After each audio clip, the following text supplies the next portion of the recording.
My name's Justin Buck. I'm a Battalion Chief of Lexington County Fire Service, and we're doing a walk around of our new Hazmat truck.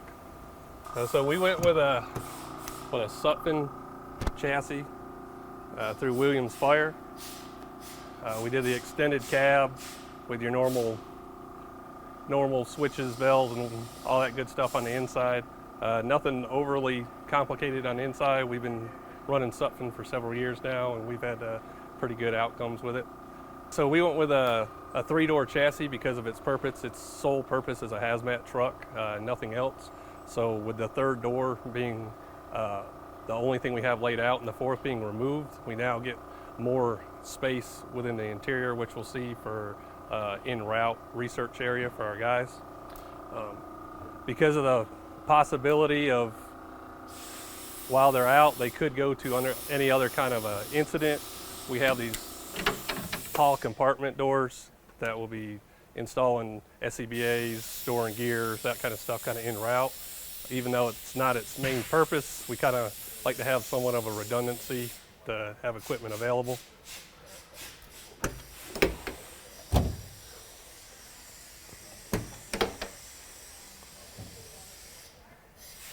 We have two lower compartments that are fairly deep. We're kind of fully figuring out where a lot of our gear or where our equipment is going to go, because we're taking three different apparatus and we're combining them into one to be a little more efficient on how we respond to calls. We're a very large area, and this is our main hazmat response unit while we go. So for us to figure out what everything is going in, we're going to maximize our space that we do have. We actually started this journey several years ago, and we went to I believe 3 or 4 different agencies to see what they had. We really were impressed by pretty much a light vehicle of this through Coweta County in Georgia. We kind of took their specs along with a couple other layouts, and we adjusted it to our needs, and this was the outcome of it. Our first tall compartment, we have power inside. We have a pull-out tray to the bottom with a 400-pound tray. There's standalone trays that are adjustable on the upper side for a little bit lighter equipment, but we can put heavier stuff down low so it's easier for guys to get it in and out. Did SCBA storage exterior on both sides, which you'll see. This is our large transverse.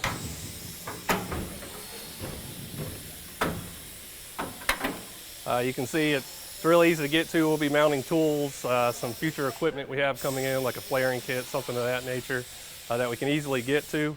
It is an adjustable track, so we can kind of set it up however we want.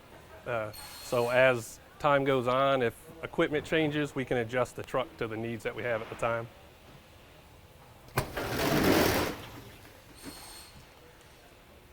Back compartment, 2 pullouts. Both the 400-pound style. We'll have larger boxes and equipment in here. We'll use the shorter areas for our smaller storage, a little bit lighter stuff. It's always going to go up high. But once again, it is nice that we have the tracks inside, so we can adjust the height of the actual racks of what the equipment that we're going to put on there.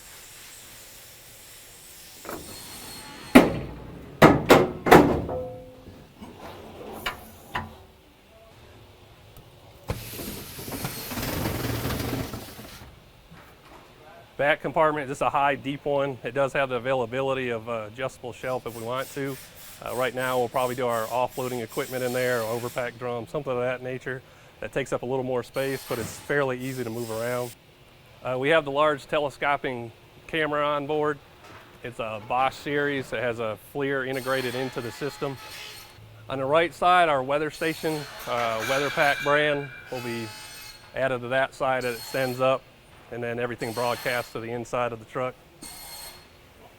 So this was one of the big features that we were excited about, was the dunnage area up top. We're coming from an older model Hackney hazmat truck, so we never had this amount of space available to put things. So now we have all these very deep containers that we can put things in. So the things that we use less will go up here that aren't overly heavy. The front part has storage for spare SCBA cylinders for the hazmat packs. We did go with the high mounted hopper system. That goes down to the bottom through a pipe that we'll see. That makes it a lot easier to access, and you don't have to haul stuff around as much. And then we opted for the onboard generator versus a separate system. A lot of it just because of the advance of technology. You don't pull as much current as you used to, and the onboard one provides us plenty of power for what we're going to be using. We have a 200-foot cord reel that's powered on board to get pretty much everywhere we need to go. 4 hazmat packs on board on a pull-out tray. You can see the oil dry hopper comes down, pops out here. We're just going to put a little flex pipe there to go to a 5-gallon bucket, so it'll be easy to move around and get where it needs to go. Here's the other side of your transverse, more SCBA cylinder storage. This kind of mimics the back compartment, just general storage with adjustable height trays. This one's a little bit deeper, so we can have a little bit larger items. This one's actually a little shorter because of a compartment interior, but because of that space change, we can incorporate it into other items. Another pull-out tray, 400 pound, easy to get to and access.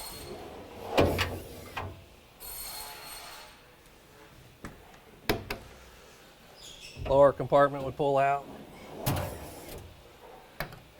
And our upper one, we put an exterior screen on. All our personnel work off of the officer side of the truck. So the research center on the inside, those individuals can broadcast information that would be beneficial to those that are going downrange in a hot zone. Our access point for our light tower is also in there, so it just pops up. Easy access, it's corded, but you can see it very clearly when it goes up. This is just like the other side. It's a high compartment that will put structural SCBA cylinders on it, hand tools, hooks. So our research center-wise, it's just over 8 feet deep. We opted not to do a pop-out style. It's all enclosed, so we don't have to worry about that mechanical difference throughout time. But we also had to consider height. Although the light tower has a little bit of a height to it, we were kind of concerned about the RV style AC heating units on top. So we opted for an interior style. So everything's internal, it drains below the truck, and we don't have to worry about anything getting damaged by either weather or just general driving, having to worry about trees, limbs, something like that, taking it out. You can see everything that's white in here is actually dry erase board, so we can write on everything in here. We have lots of overhead storage. So, like I said, while we're driving to a call, once they arrive on scene and get established, we'll have another dock in here. The next step for us is mounting monitors across the wall. With that large light tower, there'll be a large screen on the back that connects to it, so we can have that always running and monitoring. And with that FLIR system and the very, very in-depth zoom it has, we can, depending on where we're at, get a pretty good sight of what's going on. We'll have a lot of our monitoring equipment here. We'll do all our gas testing within the back of this. We're a 25 station department, so we have a lot of air monitors that are out, and this company is the one that's in charge of keeping up with all that. So they can be mobile, take care of that kind of a upkeep and maintenance while still being in service. All the shelves in here are adjustable. There's lots of power strips on both sides, so we can keep everything powered all the time. Back wall wise, like I said, we'll have a TV here.